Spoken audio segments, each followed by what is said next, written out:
Patuloy nang naayos ang buhay ni Narda. Nagkasama na sila ng kanyang tunay na ina.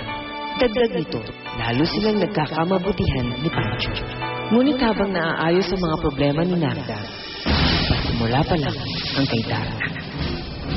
Sumugod si Valentina at ginawang pain si Ding upang palabasin si Darna. Dumating si Darna at nagsagupaan ang dalawa.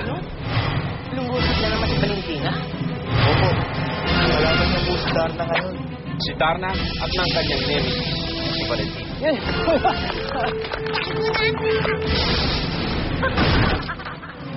Sa huli, natalo din ni Darna si Valentina. Mahina si Valentina. Yan ang nakapala ng mayabang. Tama yan. Dahil ako ang tatalo kay Darna.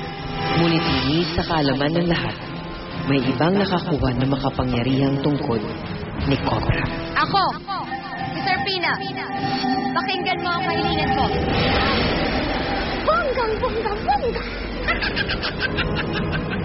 Tingnan natin ngayon, Daddy, kung anong laban mo sa kapangyarihan ko.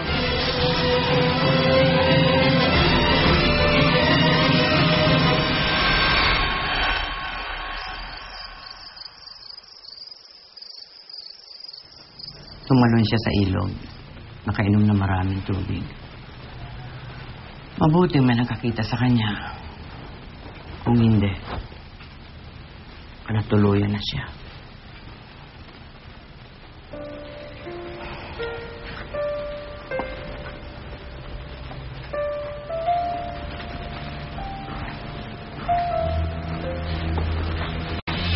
Nay Consuelo, bakit ka pa nagpunta dito? Di ba ayaw mo naman sa akin? Di ba kinasusuklaman mo ko dahil sa mga ginawa ko? na hindi po totoo yan. Anong hindi? Totoo yun, Narda. Hindi naman kita sisisi. Dahil malaki naman talaga yung kasalanan ko sa'yo. Kaya gusto kong mamatay na lang.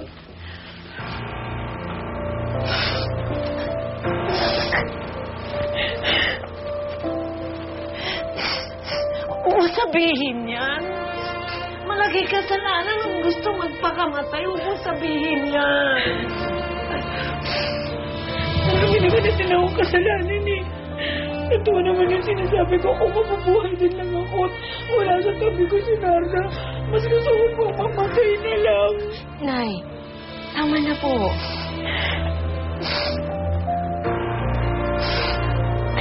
Alicia, alam ko, marami akong kasalanan sa'yo. Marami akong ginawa sa'yo masama. Pero lahat yun, nagawa ko lang dahil sa pagmamahal ko kay Narda. Kaya nagpamakaawa ako sa'yo. Huwag mo ilayo sa akin yung anak ko. Matilahin mo ako sa inyo. Parang awa mo na. Kahit gawin mo na lang akong kuhalitin. Huwag mo lang ako ilalayo kay Narda. Gusto mo lang yung papalama. Huwag mo lang ako ilayo sa kanya.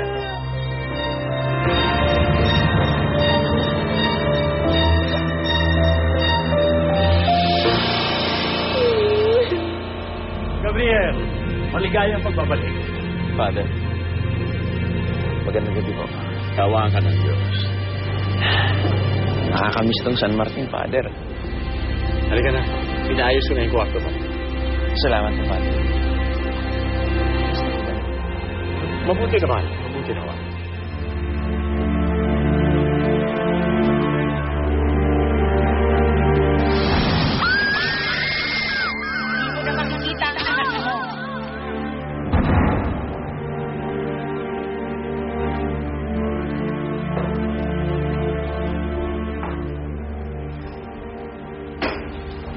Nanay? Anak, ba't gising ka pa? Hindi po kasi ako makatulog eh.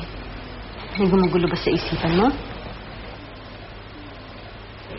Naisip ko lang po si Inay Consuelo. Alam mo, Nanay, kahit na Nagsinungaling siya sa akin. Kahit na niloko niya ako. Mahalaga pa rin siya sa akin. Alam ko, anak.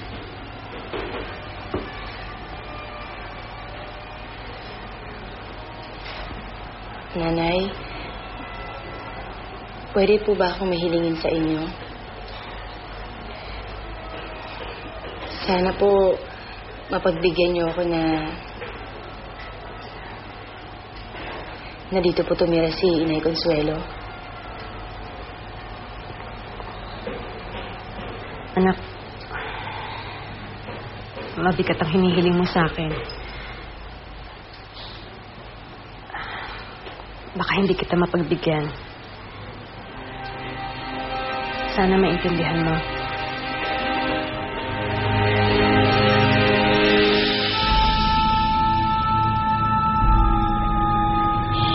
Tita Impi! Gising na! Tita Impi, halika na sabi! Claire, ang sarap pa kailang tulog ko! Bakit pa kasi ang aga-aga mo pang gising? Kanina ka ng business ko. Huli na tayo. Bakit? Anong oras na ba? Oras na para magpakilala ako sa lahat.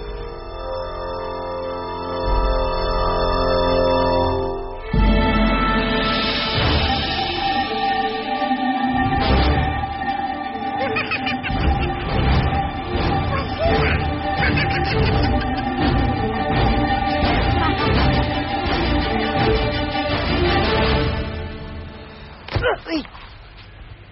Para saan niya? Ba't mo ako sinisipa, ha? Hoy, umamin ka! Anong ginagawa mo ka, Tinalda? Ding, ano ba? Walang ginagawa si Pancho. Ano ba sinasabi mo? Bakit umabang mo siya mo? Naisip ko lang kasi si Inay Consuelo eh. Kamusta na kaya siya? Mamaya kung ano naman ginagawa niya sa sarili niya. Huwag mo isipin yun.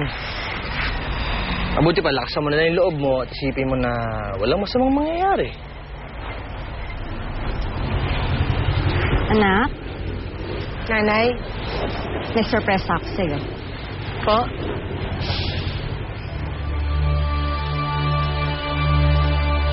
Wala na rito si Consuelo?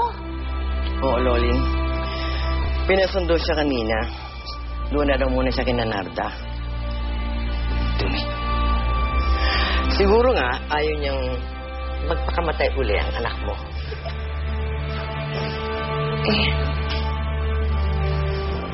Hindi ko akalain na pumayag si Alicia. Dumi-dumi. Ako nga rin, Loling eh. Pero siguro ginawa niya nga lang kay Narda. Baka nga. Ibig sabihin po, pumapayag na po kayo? Mula ngayon, dito natitira si Consuelo. Inay Consuelo?